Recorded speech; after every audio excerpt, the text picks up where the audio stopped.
What's up, guys? So we officially have our third day of our 2020 March Madness tournament in the books. It certainly was another crazy day of action. Of course, we saw a couple really crazy wins. We saw Vermont get the win over Louisville, which Louisville is a 4 seed. So for a 13 seed to make it past them was certainly very impressive.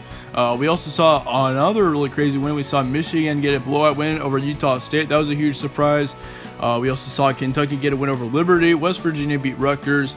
Creighton beat North Dakota State, and then Auburn beat Akron in a blowout win. So certainly it was a very full day, and in this video we're going to be going over our fourth day games. We're going to be going over the schedule for it, as well as an updated bracket as to what you can look forward to moving forward to Tuesday, March 24th, which is what this video is updated for.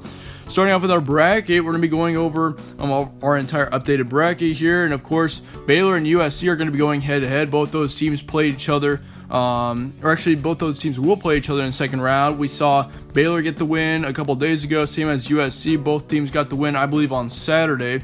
And we saw Penn State and Butler get the win yesterday. Those two teams will be going head-to-head. Really good matchup there, 5 seed versus 4 seed. Moving on to our second part of our South Division, we saw Virginia get the win over Wichita State in a blowout win back on Saturday. And they're going to play the winner of Michigan State and UC Irvine, which that game is going to be tomorrow. Certainly going to be an interesting one there. And that game is going to be at 5 p.m. Eastern. Moving on, we got Providence and Florida. That game's also tomorrow, and we'll be going over full details on times and stuff in a sec. But they'll be playing, or the winner of that game will be playing Florida State, which Florida State was a team that absolutely blew out Richmond. So, yeah, that's another going to be interesting game there. And then we move on to our East Division. We got Dayton and Boston University. Those two teams will be going head-to-head tomorrow night. That'll be our last game tomorrow. And, of course, that's been a game that a lot of people have been waiting for and asking for. Of course, Dayton has been certainly a very interesting team all season long. And it's kind of tough that we weren't able to see them in the actual NCAA tournament. Certainly, I'm sure Dayton could have gone far. This would have been the year that they could have won the national championship, no doubt on that. We also saw Oklahoma get the win over UCLA on Saturday. They're going to be playing the winner of Dayton and Boston U. And then we got Auburn and Akron. That game was tonight. Auburn got the win in a blowout win. And then we saw Vermont, of course, get a crazy win over Louisville. And they're a 13 seed moving on to the second round. They're going to be playing Auburn for a chance at the Sweet 16. So certainly, if Vermont can get the win there, I mean, really the sky's the limit for them, no doubt. Moving on to our second part of our East Division, we saw West Virginia get the win over Rutgers as well. West Virginia's moving on. And we also have Maryland and Bradley. That game is going to be our first one tomorrow. And then Colorado, Indiana, a game that's going to be, I believe, on Wednesday. So that's our final day of our first round, same as Villanova. Actually, Villanova and Belmont is actually tomorrow. So, yeah, we'll find out more on the East Division moving forward tomorrow.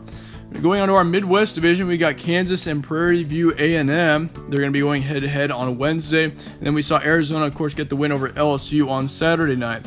Moving on, we also have Ohio State playing East Tennessee State, and that game is going to be on Wednesday.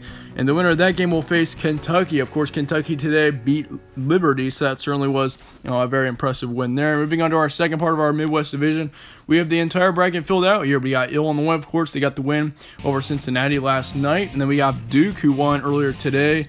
So Illinois and Duke should be a really interesting matchup, 3 seed versus 6 seed. And certainly Illinois has been a big surprise team. Meanwhile, Duke, of course, is kind of a blue blood of college basketball. We also see Michigan, who got the win over Utah State, and they're going to face Creighton in the second round, which Creighton got a win over North Dakota State, and it certainly was close for the majority of the game. Creighton pulled it away at the end. But yeah, that'll be an interesting matchup there. Moving on to our West Division, we have Gonzaga and Robert Morris. That game will be, I believe, on Wednesday. And then we also have Houston and Arizona State. Good 8-9 matchup. There certainly should be an interesting one. Moving on, we got Wisconsin, of course, who beat Stephen Austin back on Sunday. They're going to play the winner of Oregon and New Mexico State, which that game will be our final first round game on Wednesday. So, yeah, certainly a very, very intriguing bracket looking like right now. This second round is going to be really good, in my opinion. I mean, we got a lot of good matchups already shaping up to be. But yeah, moving on to our second part of our West Division, we got BYU and Texas Tech. Good matchup there. That one will be on Wednesday. You also have Hofstra, once again, who got the win over Seton Hall. Certainly the upset of the tournament so far. And they will be playing the winner of Texas Tech and BYU for a spot at the Sweet 16. We saw Xavier get the win over Iowa back on Saturday as well. That was a big upset. Of course, Iowa was very much expected to win that. And San Diego State got the win over Eastern Washington back a couple days ago as well. Now moving on to our schedule for tomorrow, we've got 6 games lined up for you tomorrow starting at 2 p.m. Eastern time with 3 Maryland and 14 Bradley. That should be an intriguing matchup. Of course, Maryland certainly has had a great season, and Bradley has as well. So yeah, that's certainly a very, I mean, there could easily be an upset in that game, no doubt about that.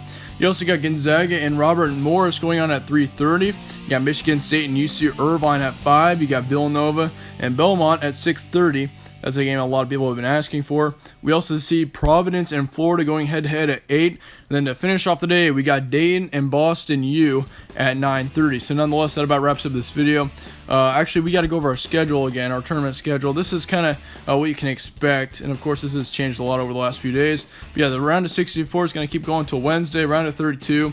Thursday to Saturday, we're going to take 3 days for our second round. And then Sweet 16, Elite 8 will be 2 days long each. And then, of course, Final Four and Championship will go corresponding to how they would have actually been in real life. Yeah, so nonetheless, that about wraps up this video now. Let me know your thoughts in the comments below, of course. Thanks for watching. Be sure to stay tuned for the games coming up tomorrow. Once again, starting off right around 2 Eastern with 3 Maryland and, I believe, 14 Bradley. So, yeah, once again, thanks for watching. Stay tuned for more. I will see you all later.